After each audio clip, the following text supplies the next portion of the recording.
Maine. And we are about a year into the COVID pandemic. And so we're in a super volatile time. Folks are retreating to their homes, going to their safe place. And Maine is having a huge construction boom at the same time. So construction prices are going through the roof. Lead times are super unpredictable. We're certainly having a moment here in Maine.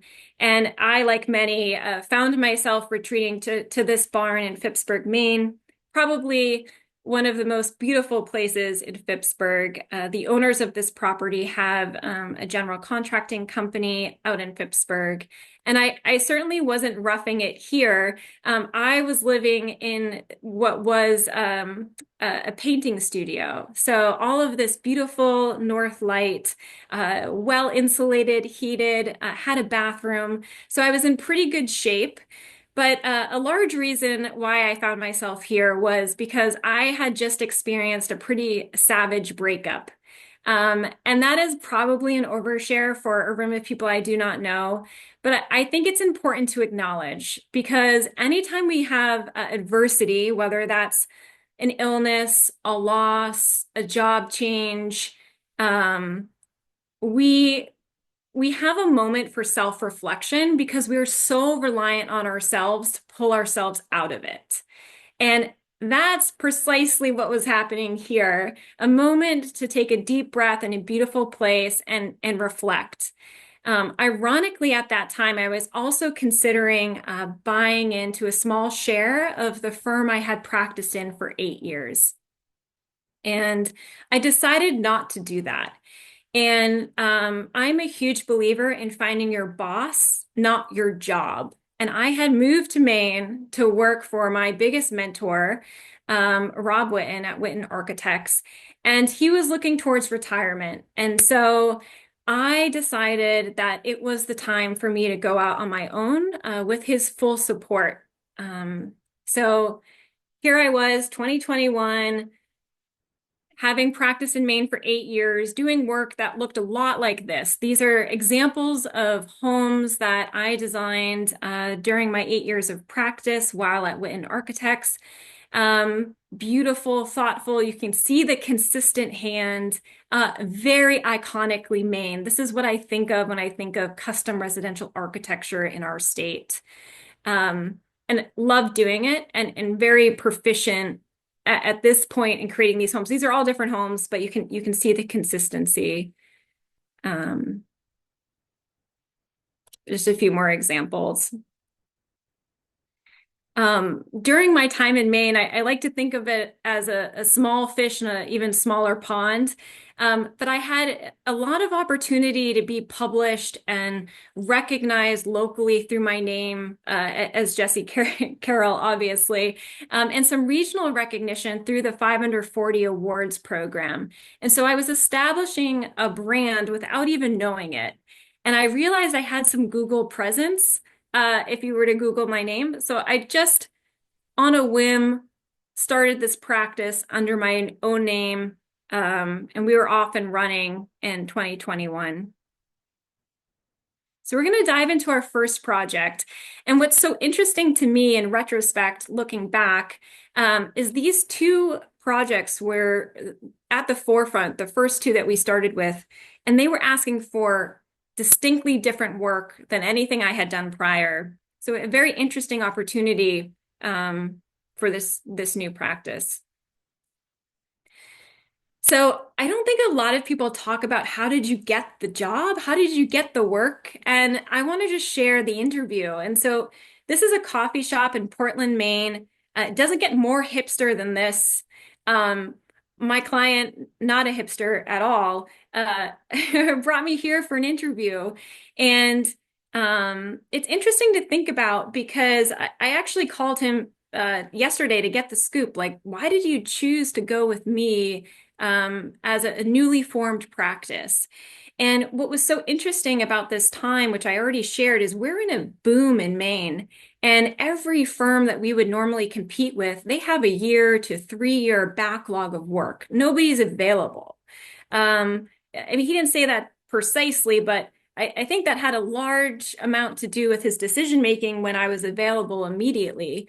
Um, but he knew he wouldn't be treated like just another customer, that his vision would be honored. It wasn't a portfolio that they were just, fulfilling. And he felt there was an opportunity for a more thoughtful process, and ultimately that I would be available to him as the not only the design architect but the principal, and that he could call at any time and I would answer. And during a pretty volatile time, that availability was really important in his decision making and his wife's decision making and engaging us. So this was July of 2021.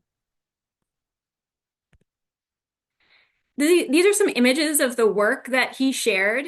In the interview, he shared he wanted a James Bond villain house. And as an architect, I had no idea how to respond to that. But then he shared these images, and I knew exactly what it was he was talking about because they're so consistent in their language. Um, that said, this property is on an island, and there's a budget. And our contractors we know don't want to take form work out to the site. They don't want to do cast in place concrete. So we're already up against it. But I couldn't help but see what an amazing opportunity that this project had. Um, Again, very edgy, different work. This is precedent provided by a homeowner. So big opportunity, big pressure, and we were excited to get going. Before we start any project, we require them to obtain a survey. And this is our game board in which we get to play with our landscape architects day one. And we really want to know what is possible uh, from a regulatory end, and the survey goes a long way in telling us that, as far as what trees exist, what kind of clearing can we do on the coast, what are our setbacks, our buildable areas, what kind of topography are we going to be up against. There's so much information here, so much to respond to architecturally, that we need this day one. So this is part of our letter of agreement with a client. I just want to shout out the team in case I forget at this point. Our landscape architect was Matthew Cunningham, landscape design. Our interior designer, Heidi LaChapelle Interiors. Our structural engineer, Albert Putnam Associates. And our general contractor was Wright Ryan Homes. I want to shout out our mill worker too, who did extraordinary work here, Block Brothers, which we'll see in a bit. So Matthew Cunningham landscape team was who we worked with. I'm sure you know them in Massachusetts. They're pretty extraordinary. They start with a site analysis, which is super thorough, which helps us out a lot. So here we are on an island, about a 15-minute boat ride from downtown Portland. Pretty easy access for those with sea legs, which I do not have, which is a story for another day. But you can see their photos and you can see that crazy topography and that key plan. And the views on the site are just remarkable. You see out to multiple islands, and it's like magically cleared right where we can't touch any trees. We happen to get openings. So we were extraordinarily lucky on this property, and the client had a lot of vision in purchasing it. This diagram also by MCLD helped explain one of the major challenges here, which is topography. It's a steep slope diagram, the red being the steepest slope. There's a homeowners association here, and so the buildable envelope is outlined where we can build as they described in their subdivision plan. And so the other thing to note about island work is we can't blast. We can't take dynamite on a boat over to this island for I guess some obvious reasons, and it's all ledge. So we're up against, and we have to address the topography in a meaningful way. And so this was a big piece of the early design thinking. I mentioned there's a homeowners association here. There sure is on the island, and they want very traditional work. So this is not the work that our client presented us with. This is a page from their homeowners' design guidelines. So you see very traditional forms, and you can see the discouraged roof lines over on the right. So there's no geodesic domes or A-frames or shed roofs. Ironically, they don't have a flat roof here, so I felt we were given a little bit of leverage. When I was leaving the interview, the client said to me, "Jesse, you'll give me a flat roof, right?" So I knew that's what he wanted, and what we need to do. So if you were to walk around the island, you'd actually find some pretty contemporary builds. So some of those images on the right, and then you'll see these like abandoned concrete, masonry, barracks basically for military that have been abandoned. And so this is really the cultural context why people want to impose a shingle style design criteria is a bit odd, but we felt this would help us through the design review board approval process by noting some of the context. So this is from our schematic design presentation, our first presentation, and we always start with site. So Matthew's team is going through their site analysis, what we learned, what we saw on site. And then I am the type of architect, and we are as a firm, that we never say, welcome to your house, this is it. We present three very different options. And we always say, drawings are simply to elicit a response. So in the beginning, it's just about putting enough in front of people so they have a lot to respond to. It allows us to very quickly get to know people because we get to see how they're responding. And so I'm only going to walk through the chosen scheme because I think the others might get to live somewhere else another day. So I'll hold those in my back pocket. But this is where we ended up. And this is a site diagram that Matthew's team put together with our building footprint. But in very basic terms, north is up, view is to the right, so to the east, and south is page down. So we're accessing from the west, page left, to a garage, and this whole architecture and site plan is orchestrated about an access from the front to the back of the lot. Couldn't be more simple. We live all day in the sun to the south, and we put our bedrooms and our more private spaces to the north. So that is the diagram, and you can see how that interior program falls into the landscape with our outside terraces and dining areas here in the south, and our more private spa, primary suite activities to the north. This is where our architectural conversation begins with a site diagram. This is pretty standard issue, I'd say, in Maine. We're thinking about passive solar strategies and living in the sun. So waking up in the east and ending our days in the west and living in the sun all day long. And so our plans are often organized by this strategy. It's just so happens the view's in the right spot on this project and the next. So our view being to the east. So all of our primary suite and kitchen, living, dining sequences having beautiful morning exposure.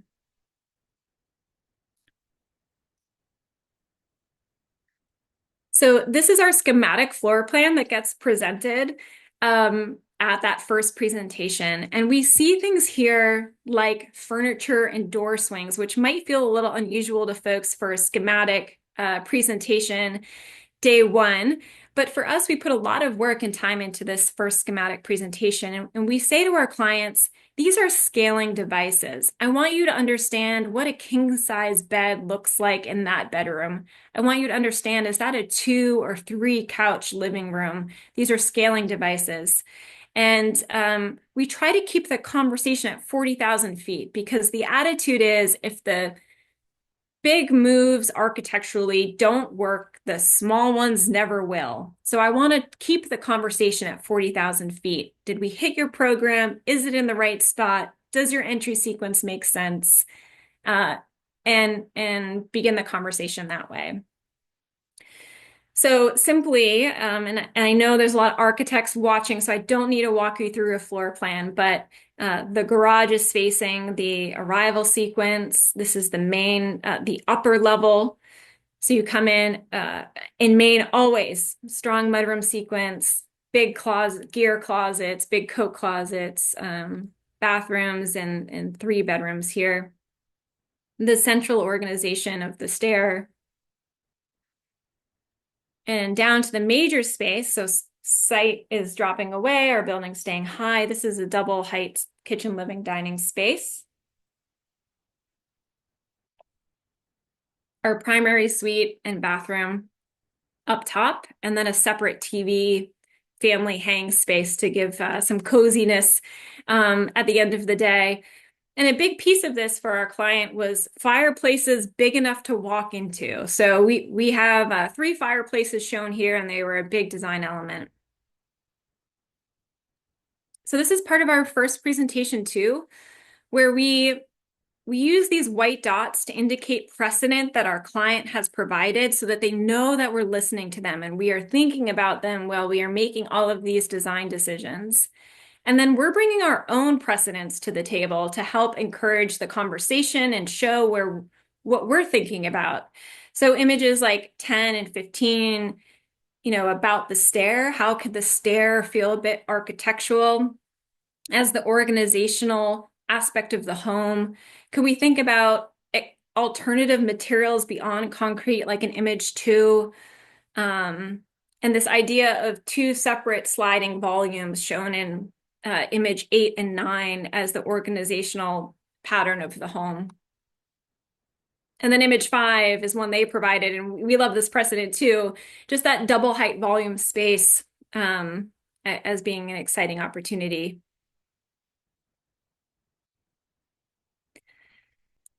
And so this is a section, and I will remember presenting this to the client because he kind of gasped like he got it. And he's British and he doesn't emote. And so in the beginning, it was hard to understand what he was thinking and did he like it. And I remember showing him the section and he was so pleased. It made us very happy. But the big move architecturally is this is all arranged scribe to ledge, moving down the hill. And on entry, you come in and there's a sight line to the water over the lower roof. And then you proceed down to all the primary spaces. So this was a big moment for us in the design process. And, I find that the right solution is often the simplest. And when you're not fighting it to describe why it works, and it just does, and it's so simple, it's like, well, of course, that must be the right design solution. And that's how this felt during schematic. These were precedents we used for fireplaces. We knew we had to stay away from concrete on this property given its island location. So we were talking about different plaster and parging techniques that we could use to allude to that concrete without doing the concrete. And these are some examples, and we'll see how it came out in the end. These were some earlier renderings to talk about the interior spaces and how they might feel. I think what's so dramatic about this project is that double height space and just the huge scale of it all. It's pretty hard to articulate with 2D drawings, which we're used to looking at. The big design move for us within the double height space were these big fins that pointed out to the water. The ferry line comes past this house multiple times a day, so people are just looking up at your house. And these fins were to give privacy as a boat kind of passed them. They'd be looking at the side of a fin, but while in this space, you're getting a direct view and sight line out to the water. So that was a big design move for us. Again, some renderings to talk through fireplace. The image on the right was a fun rendering we did kind of after the fact, as many people do. We had a contractor involved pretty early here because getting someone to come out to the island was no small lift. Ryan Holmes was let's say the only one willing to go on this adventure with us. And so they had given us an initial budget analysis, and we went ahead and got this project priced, and we were about 1 million over budget. And bummer, not unusual. It's not unusual for us to come in over. The client let me know he was unhappy, and we were to fix it pretty quickly, which we did. And for one, garages always save the day for us in value engineering. That was the first thing to go. This garage got taken out of project scope. It was only for a golf cart, because there's no cars on this island, but it allowed us to find some money by getting rid of it through the value engineering process. This is where the plans left off. So we took about 400 square feet out of the house. We got rid of a bathroom. We just tightened up kind of the bedroom wing if we were to look at it. And this is the final plan and where we arrived. But pretty darn close to the initial schematic design at the end of the day. What took a huge hit during the value engineering process was landscape. And I always feel bad for the landscape architects because often they get scaled back as the building needs the money to build. But we always say the longest relationship is with your landscape architect. Plants can evolve over time, and we expect that they should. So phasing a landscape is a kind of a back pocket idea we always have. This beautiful gunite spa experience off the primary suite kind of turned into a more of a Costco level hot tub off the living room, and we were fine because the house was going to get built, and we were beyond pleased. Now jumping into construction, this took about 6 months to push through permits in Portland, Maine. That's pretty unusual for a build permit. In Maine, it's a little bit Wild West. Things happen pretty quickly. Portland is the exception. So we were pleased when we got through the permit process. And then we were off and running and just showing some means of transportation to get to the island. So we take a boat taxi, which is a very small boat that you go on every other week through the winters, through the high seas. I have no sea legs, as I mentioned, so I don't know that I was prepared, but I had very patient project managers around me. And our client came to every meeting, so they were local, which was great. And we would get picked up in this ATV. You can see our job site foreman driving it, and he would drive us to the property for our site visits. This is an early meeting with our structural engineer from Albert Putnam's office. Like I had mentioned, the hardest part about this tectonically was the ledge and no blasting and a building scribed to ledge. And also, we couldn't see the ledge. So you don't know the profiles until the equipment lands on site. And so we have this whole home designed around what we believe to be true. And now we're out here telling them what holes we want to dig to confirm and make sure that any adjustments we need to make in our final construction level drawings get made before start of construction. And so they use ICFs for the foundation system. You can see them as Legos coming together on site, and the careful jogging of this home down the cliff. Essentially, why they like using ICFs on island properties is that the formwork becomes part of the building. So they'll need to pay to barge it off the island.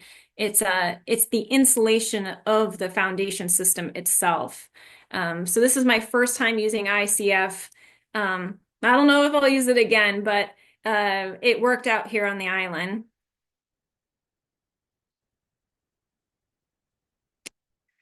I'm sure many of you know it, but slab on grade construction, you get one shot, right, to get everything you need below that slab. So the amount of coordination and communication across our team with our contractor, we need to make sure we were really dialed in on all the parts and pieces that were going to come after the pouring of the slab.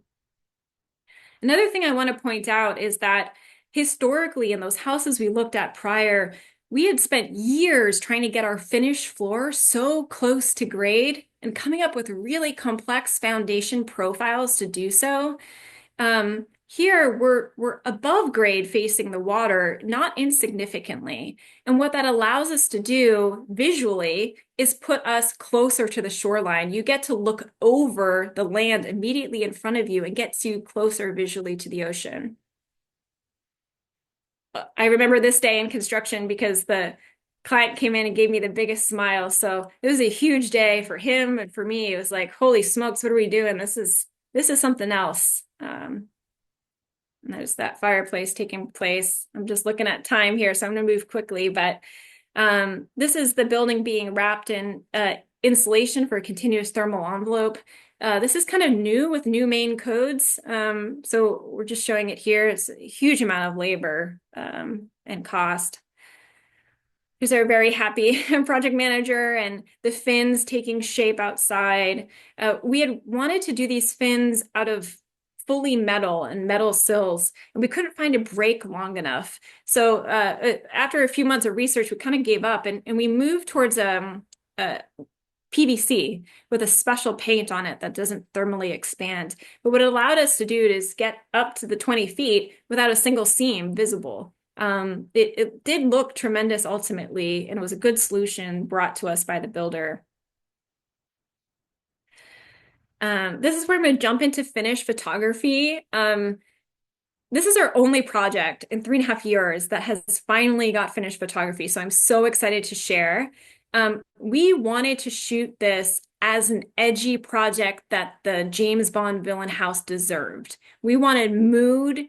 We wanted, to shoot differently than the projects prior in Maine. And so we invited someone's portfolio that I very much respect, Chris Motolini from New York, to come out with a stylist he recommended, Martin Bourne, also from New York, to shoot with us. And it was pretty an extraordinary experience. We chartered a boat so the photographer could get his shots, which was great.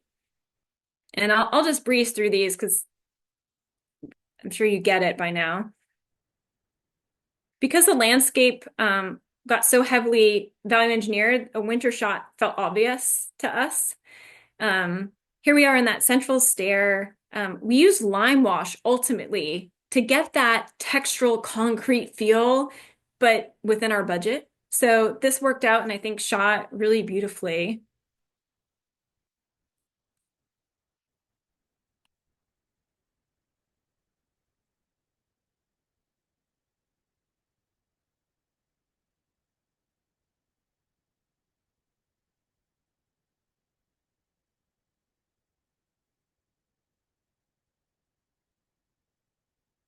You can see the beautiful millwork by our millwork team, Block Brothers.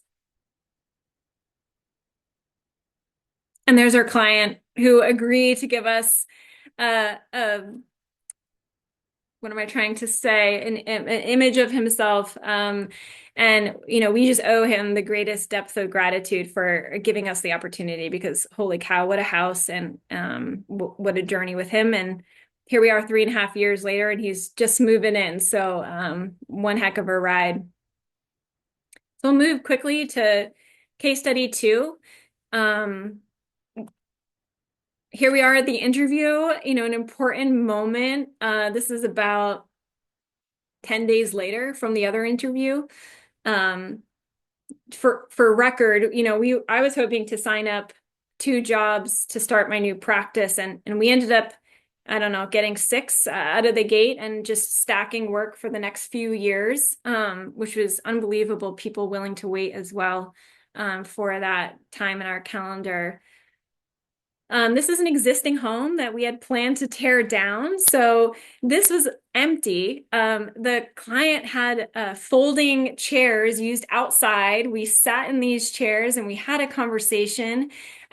She, like the prior client, had already interviewed a bunch of other architects in town. Some of our best clients come to us having already talked to everyone else, which is what we like to see. We know that they've done their homework. We don't have to work so hard to earn the trust and the respect they already know because they did their research thoroughly, and she did her research. And she reached out to us, and she was happy to see that we were a woman-led firm, that both her and her husband thought that I was so courageous to start a practice at my age. I don't know what that means. I don't feel that young. But it's one of the things she did point to. And they're feeling that their project would be honored. We would be boots on the ground. We would not be pushing a personal agenda, but we'd be really working on their behalf while they lived throughout the year in Florida. And we had a series of multiple interviews, but this was the first one, and they were very prepared for that conversation. So this is another coastal property here in Maine. There was a house on it. You can see kind of fun kiddie pool that existed on the property. Again, we get super lucky. It's cleared views to the ocean in ways that we can't do. Now, here was the house. It was honestly inside kind of cool, like a mid-century vibe. But when you went inside, all you could smell was like mold and mildew, and there's some clear water issues and lack of maintenance and upkeep. And so it really was not salvageable. And some of the water drainages issues on site needed to be addressed.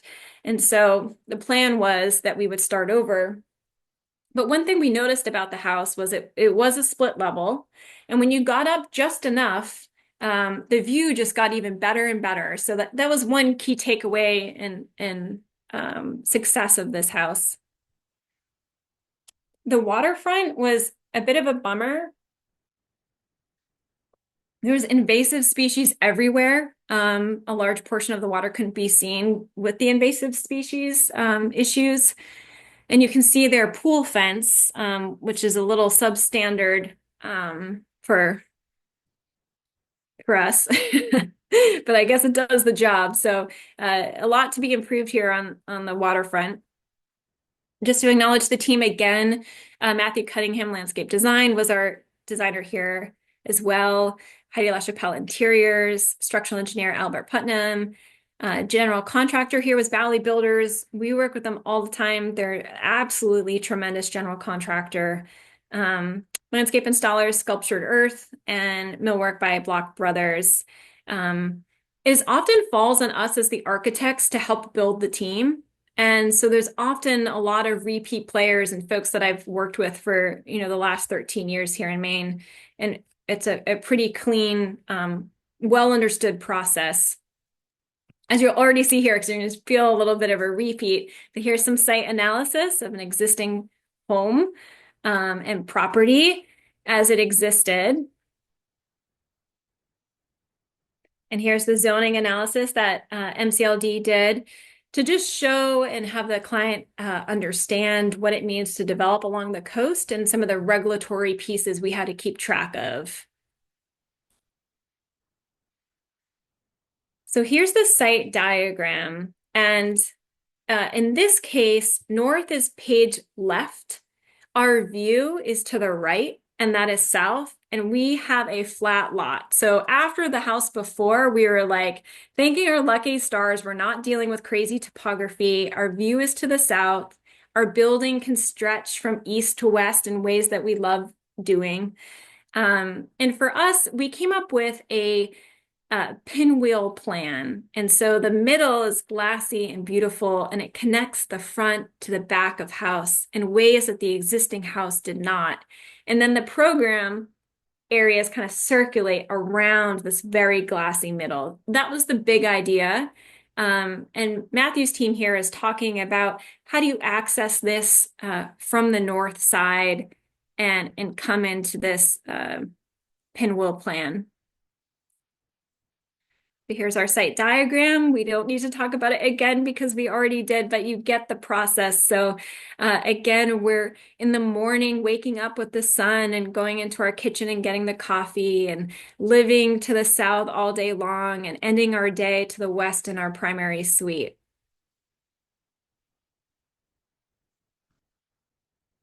So again, the schematic floor plan as presented day one, it held almost true to the end.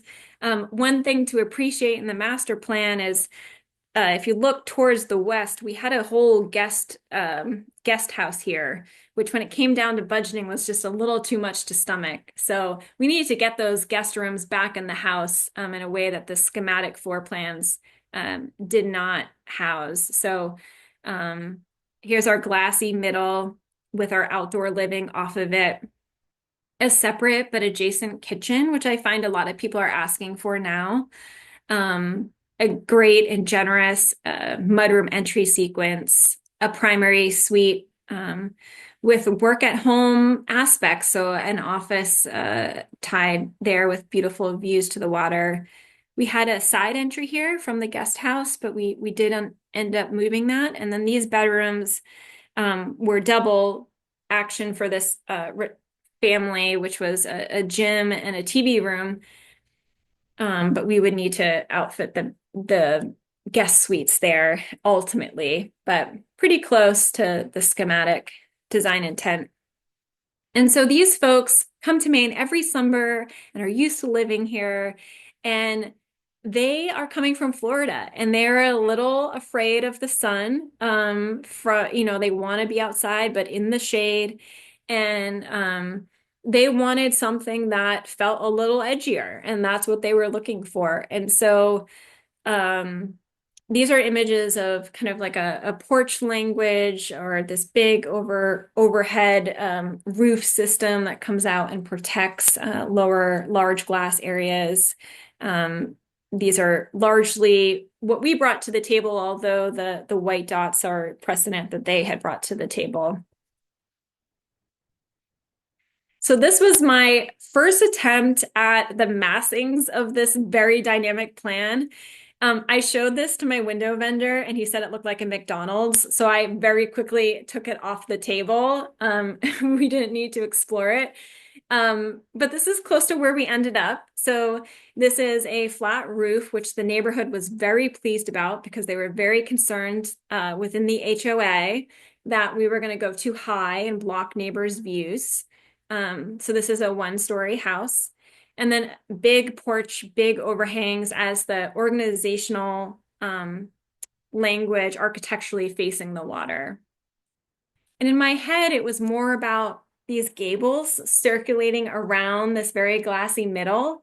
But ultimately, it just felt like an architect who couldn't figure out the roof plan or something. So it seemed like the calmest approach that was working the best in our favor was that porch flat roof scheme. And the clients were very happy about that. So this is where we ended up, the final plans. So you can see in that top left that there's the guest wing with 3-bedroom, 2 baths. As it made its way back into the house, there's a proper TV room, off the main living space for that cozy evening time. And, all primary suite, kitchen, living, dining, all facing the water with this central terrace to a pool. We talked about this a little bit in the last project, but it was so true here too, where we wanted to rise up into the building to push the sightline closer to the edge of the lot and closer to the water. And so this is a section describing that, where we're rising slowly into the home and where we're using porches off the back of the house to get us back into the landscape.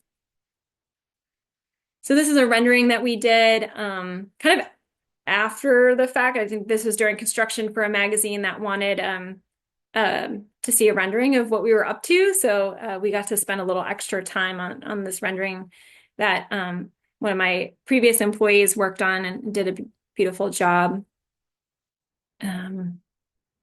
We explored different outdoor showers, which is what one of these renderings is showing. It did not make it through value engineering, as many of the outdoor showers do not. And a kitchen rendering. One of my summer interns came in and said, I don't really love the rendering you have of that house. And so he redid it. He just took it upon himself and created this beautiful rendering for us of this house. Um, so we get through the design process. We get through pricing by some miracle. We're in super volatile times, construction costs just coming in much higher than anyone's anticipating. But equipment lands on site. It's a huge day for the whole team.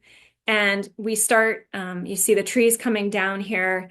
And we encounter, the excavator encounters marine clay, which is pretty much the worst soil condition you can find on a property in Maine. I had not seen it in my, at the time, 10 years of practice here in the state. I've heard about it. It's all over our structural engineers' drawings. If you encounter clay, tell someone, stop work. That's what our builder did. We stopped work. We got a geotechnical engineer out to the property to take a look at the soils. For those of you who have not encountered marine clay on a job site, it's also known as jello. It's unconsolidated.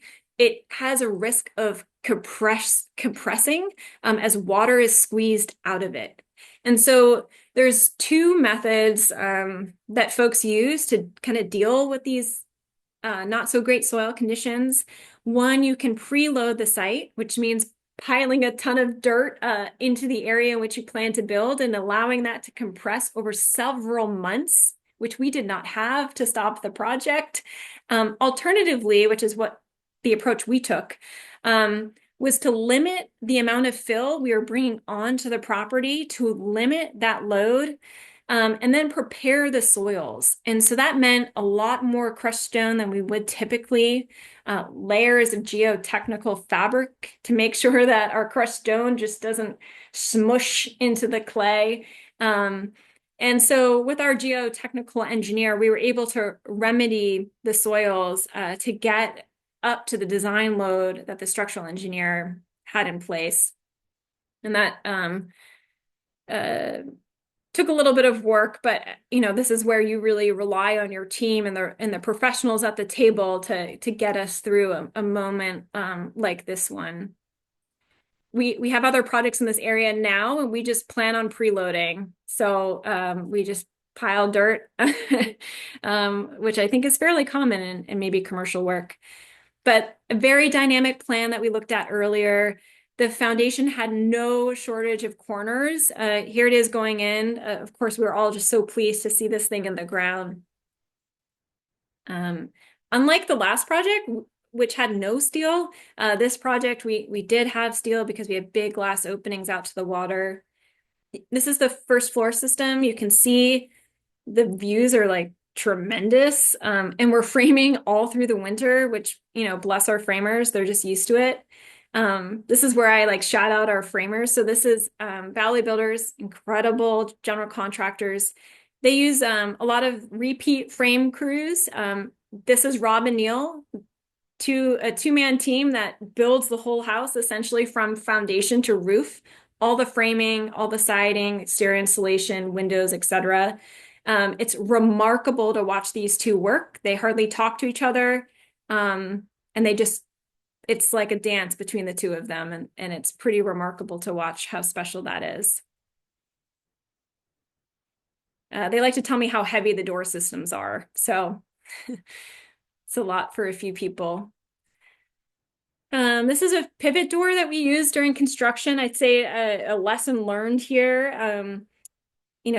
Pivot doors just are a bit of a nightmare from a weather sealing standpoint. This is the second one that we put in. They're huge size. They can warp easily. So we all wanted this project to have that big architectural moment on a very axial arrival. The pivot door did that for us. We ultimately got it working, but probably one of the bigger challenges beyond the clay during construction. Here you see that continuous insulation, the amount of work it takes to properly prep the installation of siding and windows and our jambs and our sills. And this team was pretty great at it. So we don't have completed photography here, and I know we're out of time. So I'm just going to march through some close to end of completion photos, which we'll hopefully shoot in July when the landscape's a little more lush than what we've got here. But what's so dynamic about the pinwheel plan is looking across at other parts of the building, and maybe architecturally is a little selfish, but for me is very exciting. Like, oh, look how pretty that is, across the way. So, and Heidi LaChapelle Interiors with the interior selections, incredible work. Block Brothers, custom millwork, just ridiculous here. It's even more beautiful in real life, and we can't wait to take some photos. It's the bathroom. There's kind of like a vintage throwback here. The original house being mid-century, it just kind of felt right in a very contemporary translation. So here's the views out the back, pretty tremendous. That central outside terrace and the pool below. And I imagine this is where they spend all of their time with family when they come up in the summers. We did the landscape architect just had a drone out there. So it loses kind of its allure in the winter, looking at how sunny these just are, but it is fun to see in context with it when you get a drone. So you can just see how strong it sits on the coast here and the colors of the low tide and how special all of that feels. So we've done it. We've gone through two of our first houses here. What does this mean for our firm going forward? I don't know, but I would say that as an architect practicing for over 13 years in the state, anytime a client comes to us and asks for something a little bit different, we just light up because it gives us an opportunity to really hone our already established skills. We have 12 houses going right now, some of which look very much like the typical Maine, and some of which don't. And it's all very exciting. And yeah, I think we'll open it up to conversation or Well, Jesse, question. I just Yeah. want to chime in and say great presentation. Super interesting to hear the stories behind how you landed these jobs, how you conceived of these jobs, how you executed these jobs. That was very, very intriguing. I'm sure a lot of people really enjoyed that. I know I very much did. Um, Yeah, thank you so much for joining today. And I kind of like your thing about like, not knowing where your firm is going. Having an open mind or an open mindset to a young firm seems so kind of appetizing, right? Like the possibilities become endless. If you're open and curious, you can't even imagine the opportunities that might present themselves to you. And with 12 current homes, like that's an impressive amount of homes. You're clearly honing in and focused on opportunities, right? And these opportunities are coming to you because you're putting yourself out there. So kudos to you. Tremendous work. And like you said, let's open it up to some questions. I'm sure people in this group, have some questions, and I'm sure you have the answers. So I think people can just kind of ask away or put them in the chat, and Jesse can answer them.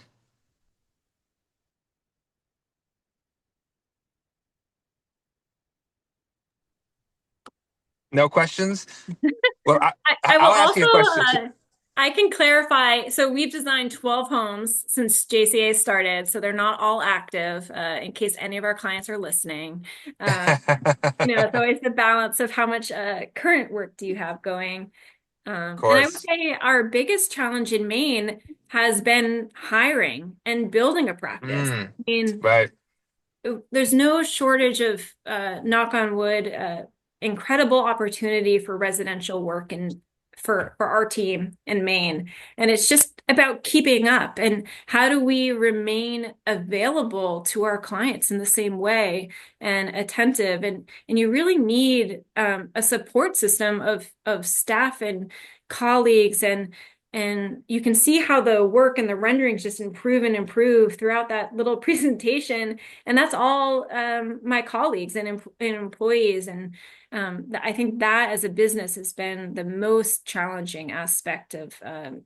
practice in Maine. That's interesting. Very interesting. I like that. Let me ask you a question too. So what's one big fear that you had kind of going into some of these projects or going into starting your practice that ultimately you kind of look back on now and say, wow, that maybe was silly or I shouldn't have been afraid of that. Was there like some element to all of this that you had anxiety about that you just kind of tackled, resolved, made it no longer an issue during your process or your projects? I love this question, Matt. And I would say that the scariest part was the lack of fear. I when I started the practice, I'm an anxious person and I don't remember feeling any fear other than it was the obvious next step. I think all of the adults in my life were fearful for me. Um, you know, Interesting. what are you going to do about health insurance and 401k and all of the things that are important to the prior generations? And my twin sister and her husband, invested in my practice, enough to buy a printer and some paper. It doesn't really take much to start a practice. But that small sort of cheerleading with family and my sisters and that it just felt like, well, if this thing fails, I'll just go work in a firm. What's the big deal? Yeah. It wasn't I wasn't fearful. My biggest fears are one, I'm not going to find employees, and two, that the server is going to explode and I won't know how to deal with it. And like that's that's the stuff that keeps me up at night. Other than that, pretty confident in the work. Awesome. Wow, that's amazing. That is very amazing. Um, Well, thank you so much for your time today and telling your story. We really definitely appreciated it. Do we have any other questions from folks in the audience today? I think maybe is there anything coming in the chat, Jesse, that you can see?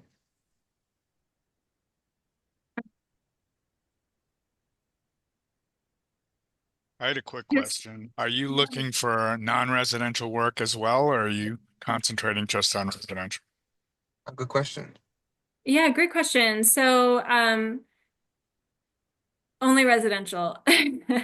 And I I used to practice in Boston. I worked at firms like HMFH and Canon Design and UTL, and I went to Northeastern, so I practiced in some other firms doing more institutional or commercial work. And I'm such a visceral person. The residential just seems to be the right fit because I get a lot of joy out of that personal relationship with the client and the build teams. So I won't say no forever, but it's certainly not work we're pursuing. I think if something landed in our laps, we might have to take a good hard look at it and figure out who to partner with. But yeah, we're certainly not chasing commercial work right now. Well, it's pretty smart of you, Jesse, to kind of understand that and recognize that about yourself. And like in some ways, like double down on it, right? And not try to dilute what you are really passionate about by just kind of letting the market drive your, decisions on what projects to take. So I think, that's great that you have a real stance on the types of work you do. You're clearly good at it. And I would just encourage to keep at it, right? And double down again and again and again. Yes, with the caveat, if there was an interesting opportunity, something for one of maybe your existing clients that was a little bit outside of the realm, that could also be a special little moment, right? You have a couple of those blips along your professional career, which could be cool too. But yeah, great presentation today. Thank you so much. Thank you to the BSA and everybody for hosting this. And we'll have to have you back in a couple of years to see some of the new photography that you're going to have of these amazing projects. Awesome. Thank Um, you. yeah, great. I, Thank you. I don't know if anyone else wants to say hi. I see my sister's on here, so thank you for joining. This so sweet. Oh my goodness. Thank you to the Carroll family. Yeah. All All right. right. Thank you so much, Matt. Thank you, Jesse. Take care. We'll catch up soon. Sounds great. Bye. All right. Bye bye.